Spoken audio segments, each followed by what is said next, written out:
Selamat datang di Health Hub, talk show kesehatan yang akan mengupas tuntas berbagai topik menarik tentang kesehatan. Saya Kezia, senang sekali bisa menemani Anda di episode kali ini. Tema kita hari ini adalah peran bidan dalam meningkatkan kesehatan masyarakat. Bersama saya sudah hadir narasumber kita, seorang mahasiswa semester 5 dari Fakultas Ilmu Kesehatan, Rose. Selamat datang, Rose. Halo, apa kabar? Baik. Nah, sebelum kita masuk ke topiknya nih, boleh nggak sedikit berbagi tentang perjalanan kamu di bidang kebidanan? Kenapa sih tertarik di bidang kebidanan ini? Sebenarnya sih emang pengennya, niatnya itu dari awal emang pengen jadi nakes. Gitu. Dan kebetulan di Gunadarma ini ada beasiswa, akhirnya saya ambil, alhamdulillah dapet. Kalau ditanya kenapa pengen jadi bidan, sebenarnya emang pengen deket aja sih, pengen mengenal lebih jauh tentang hidup perempuan. Bidan itu kan dari awal sampai akhir kehidupan perempuan ya, dari dia masih bayi sampai melahirkan, remaja sampai dia nifas, lalu sampai menopause, itu kan semuanya dibahas di kehidupan kebidanan. Emang pengen lebih deket dan pengen lebih mengenal tentang wanita aja. Keren banget. Nah, boleh nggak sih bagiin perjalanan di dunia kebidanan? Kan pasti penuh banget sama tantangan ya. Gimana pengalaman kamu selama 5 semester ini? Itu seneng atau enggak, atau struggle-nya apa aja sih gitu? Selama 5 semester ini saya kuliah sih sebenarnya seru ya. Iya. Kalau dibilang ada struggle sih pasti ada, semua jurusan juga pasti ada struggle. Cuma kalau di kebidanan ini itu serunya kita itu setiap semester itu ada praktik lapangan. Oh iya? Kayak magang itu. Seru banget. Tapi setiap semester itu kita capaiannya beda-beda. Emang kayak dari semester 3 itu kita misalkan belajar infus, pasang kateter, lalu semester selanjutnya belajar untuk ngurusin ibu hamil, harus udah bisa tuh. Lalu semester selanjutnya baru kita belajar tentang cara menolong persalinan kayak gitu. Semuanya dibahas, kayak kita belajar tentang reproduksi remaja juga, dan ya lengkap. Banyak banget yang dipelajari di bidan ya? Kayak dari ibu-ibu sampai anaknya. Iya. Bisa nggak sih jelasin lebih lanjut apa aja peran bidan dalam meningkatkan kesehatan masyarakat secara umumnya nih? Gitu. Secara umumnya peran bidan, bidan itu kan yang paling umum deh, yang paling kita tahu itu ada puskesmas, ada posyandu. Itu kan pasti bidan itu lebih dekat dengan masyarakat dibanding kayak dokter kayak gitu kan. Lebih gampang diaksesi. Iya, makanya itu salah satu kelebihan bidan. Jadi bidan itu lebih dekat dengan masyarakat, jadi lebih mudah promosi kesehatan. Jadi kita tuh bisa pendekatannya tuh lebih enak gitu. Jadi kita kalau di posyandu itu kayak suka ada sesi kayak konseling gitulah. Kayak kalau di posyandu kan ibu-ibu hamil tuh suka cerita keluhannya apa kayak gitu kan. Jadi kayak lebih dekat aja. Jadi untuk buat para remaja juga biasanya di puskesmas itu ada kayak hari dimana remaja ini bisa konsul gitu tentang masalahnya. Oh iya? Iya, tapi emang belum di semua puskesmas sih. Nggak merata ya? Iya, nggak merata. Tapi seru banget sih itu kalau ada. Iya. Nah, jadi bidan tuh aktif juga di bidang kesehatan lain atau enggak sih sebenarnya? Aktif di bidang kesehatan lain itu maksudnya kayak gimana tuh? Yang kayak, ini kan dari tadi kamu maksudnya menjelaskannya fokus di wanita-wanita aja, tapi kan bidan juga yang lebih dekat ke masyarakat kan, karena lebih gampang diakses. Nah, itu tuh bidan tuh sebenarnya bisa menangani kasus-kasus yang lain atau enggak? Misalnya kayak ada orang urgent nih, butuh banget misalnya diobati, misalnya tiba-tiba ada kecelakaan, butuh banget diobati, atau enggak tiba-tiba ada yang demam, step kan, anak suka step kan? Nah, itu bisa nggak ke bidan atau gimana? Sebenarnya bidan itu fokusnya itu di preventif sama promotif. Preventif itu tindakan pencegahan, promotif itu tentang promosi kesehatan. Kalau misalkan kayak penyakit kayak gitu, itu bukan ranah bidan, jadi itu udah masuk ke ranah dokter kayak gitu. Cuma kalau misalkan ada urgensi kayak gitu, mungkin bidan itu cuma bisa kayak ngasih intervensi atau penanganan dasar kayak gitu. Misalkan kayak ya Iya, misalkan ibunya butuh infus itu boleh sama bidan. Tapi kalau misalkan untuk buat tindakan pengobatan kayak gitu, mendiagnosa dan lain-lain iya nggak bisa. boleh. Kalau kayak gitu mungkin bisa ke bidan, cuma bidannya ini harus kolaborasi sama dokter. Jadi semua yang kita lakukan itu tetap advice dari dokter ya. Iya. Jadi kayak kita misal nih ada yang Jatuhnya rujukan. nggak Atau rujuk juga sih, bisa misalkan dia di tempat praktek mandirinya pasiennya kenapa-napa, lalu bidannya ini bisa kolaborasi itu misalkan by phone kan, Iya. bisa tuh kayak telepon Oh, ini iya, gimana iya. nanti dokternya kayak bisa nih dikasih obat ini nah kayak gitu, tetapi tetap harus advice dari dokter ya. Oke. Terus tantangan apa aja sih yang sering dihadapi bidan saat melakukan edukasi di masyarakat? Kayak Tantangan. kata kamu tadi kan, suka ada edukasi dan lain-lain.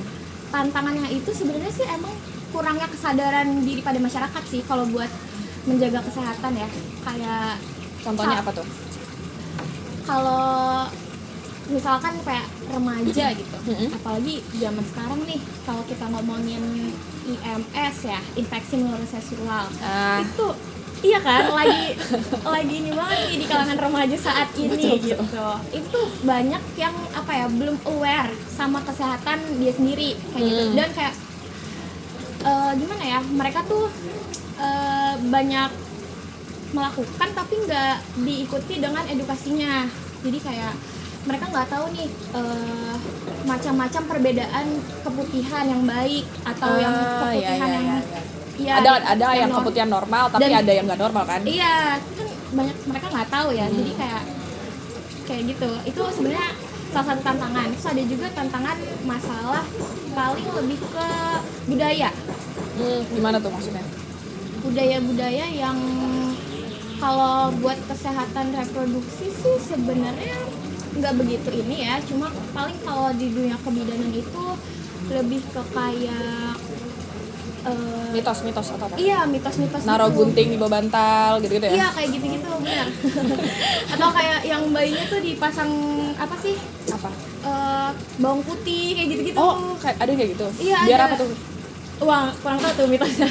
Ada juga yang kayak pusarnya itu dikasih koin gitu-gitu. Oh iya tahu Iya yang kayak kayak gitu. gitu-gitu, itu kan tantangan sebenarnya kan nggak baik ya, itu emang Iya. harus edukasi lagi. Misalnya kayak pusarnya dikasih koin kayak gitu kan bisa bikin infeksi kayak Tapi sebenarnya bayi tuh boleh dibedong atau nggak sih sebenarnya? Ada yang setuju dan nggak setuju kan? gitu. Bedong itu sebenarnya dia prinsipnya itu untuk menghangatkan bayi sih.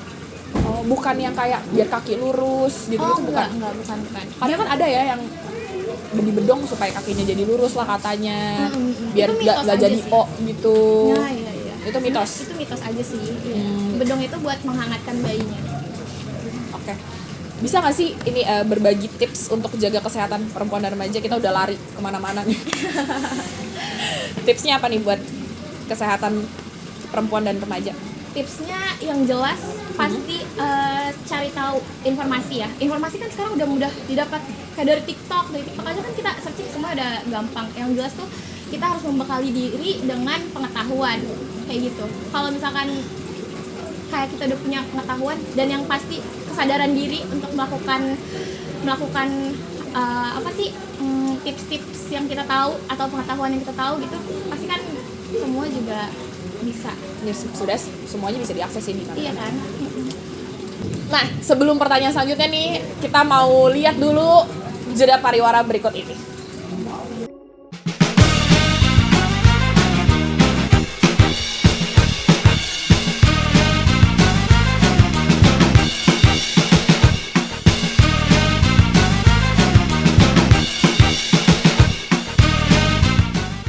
Balik lagi di Health Hub. Tadi kita udah nanya-nanya banyak nih ke Kak Ros. Kita mau lanjut lagi pertanyaan-pertanyaan selanjutnya karena masih banyak banget pertanyaannya yang aku masih penasaran. Kan kakak sebagai bidan nih, bidan tuh sebenarnya berperan dalam mendukung kesehatan mental juga apa bukan sih? Iya, udah pasti. Oh iya, dalam bentuk apa tuh? Kalau bidan itu lebih ke pada masa persalinan sih ya. Setelah Iya. persalinan pasti orang-orang udah tahu, udah gak asing dengar baby blues. Itu bidan juga yang ngurusin? Iya. Jadi tuh sebenarnya kalau misalkan baby blues gitu emang bidan, tapi kalau udah apa ya, lebih lanjut, udah lebih kompleks, lagi-lagi harus dirujuk, jadi kita harus kolaborasi lagi kayak gitu. Atau kayak misalkan waktu ibunya melahirkan nih, kan banyak yang stres, atau ibu sebelum melahirkan banyak pikiran, itu bisa sharing ke bidan kayak gitu. Bidannya kasih kayak kalimat penenang, penyemangat, hal-hal kayak gitu sih, lebih ke penting sih support ya buat ibu hamil. Tapi kalau misalnya kayak buat remaja-remaja lainnya ada nggak tuh yang kalau buat gitu? Remaja sih jatuhnya tetap aja kayak misalkan ke korban pemerkosaan kayak gitu-gitu kan bisa sharing ke bidan, kita juga bisa bantu, atau lagi-lagi kita memberikan support. Kalau misalkan masalahnya udah lebih kompleks, itu harus dirujuk ke ahlinya kayak psikiater gitu. Oh, biar lebih calm down ya. Nah, pertanyaan selanjutnya nih, ada nggak sih tips-tips yang bisa kamu kasih buat kesehatan mental para perempuan di luar sana nih? Tipsnya yang pasti jangan pernah ngerasa sendiri. Oh iya, benar banget sih. Karena di sekitar kita tuh pasti banyak orang yang sayang sama kita. Jangan suka mendem masalah sendiri.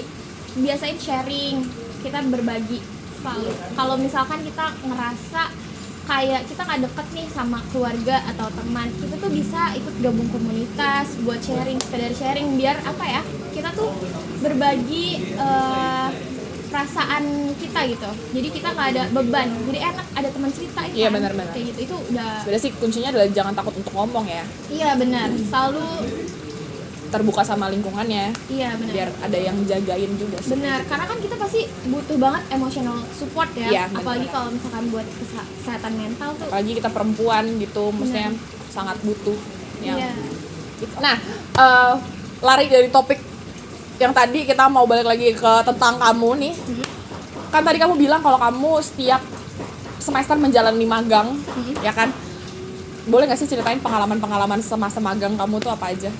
Pengalaman semasa magang, sebenarnya nggak ada sih, kayak ya udahlah kayak biasa nanganin pasien. Cuma ada nggak yang diinfus takut gitu? Mau diinfus takut? Tadi kan kamu bilang ada praktek infus. Ada sih, kayak pasti. Gitu. Lebih ke waktu itu lucunya ada pasien tawuran gitu datang, jadi kayak rame-rame. Terus gimana tuh ngobatinnya? Banyak banget. Jadi hektik banget itu karena temen saya ngomong biasa kalimat haram diucapkan. Oh, kayak di drakor-drakor ya. Aku sering nonton sih. Sepi banget nih. Iya. Langsung datang. Iya, banyak banget. Oh, itu berarti bukan mitos ya kayak gitu? Gak tahu ya, itu bisa percaya nggak percaya, sampai tapi kejadiannya emang kayak gitu. Kamu waktu itu juga. Nah, itu kan tadi pengalaman-pengalaman yang ada kamu pelajari selama magang kan. Tapi ada nggak sih pengalaman selama magang yang nggak bisa dipelajarin di kelas gitu? Sementara kan harusnya kita belajar dulu, baru prakteknya di magang kan. Nah, ini ada nggak nih pengalaman-pengalaman yang ini nggak gue dapetin nih gitu? Lebih ke skill. Iya, jadi kayak kan kalau misalkan di kampus tuh educational banget ya, maksudnya textbook banget, step by step. Kalau misalkan di lapangan itu lebih fleksibel. Skillnya jadi kita emang pengalaman banget sih, itu jadi bikin emang yang didapat itu skill ya. Tips kamu untuk para adik-adik yang mau menjalani magang? Buat adik-adik yang pengen magang sih sebenarnya banyak-banyak latihan ya. Soalnya OSCE itu gak semenyeramkan itu, cuma deg-degan banget. Jadi kayak sebelum magang itu pasti ada uji lab atau dikenal sebagai OSCE, dan itu horor banget buat bagi mahasiswa kesehatan. Jadi buat adik-adik yang belum magang, udah jelas pasti belajar buat OSCE, karena OSCE itu deg-degan banget. Tapi susah nggak? Susah sih enggak, karena deg-degan jadi karena nervous banget gitu ya? Nervous, jadi blank. Terus udah gitu udah pasti selalu rajin-rajin baca jurnal. Nah, terima kasih banyak Ros untuk segala pengalaman dan wawasannya hari ini. Demikian talk show kita hari ini. Semoga semua wawasan yang udah Ros kasih bisa bermanfaat buat Anda dan keluarga Anda. Jadi tetap jaga kesehatan. Sampai jumpa di Health Hub selanjutnya. Selamat beraktivitas. Dadah!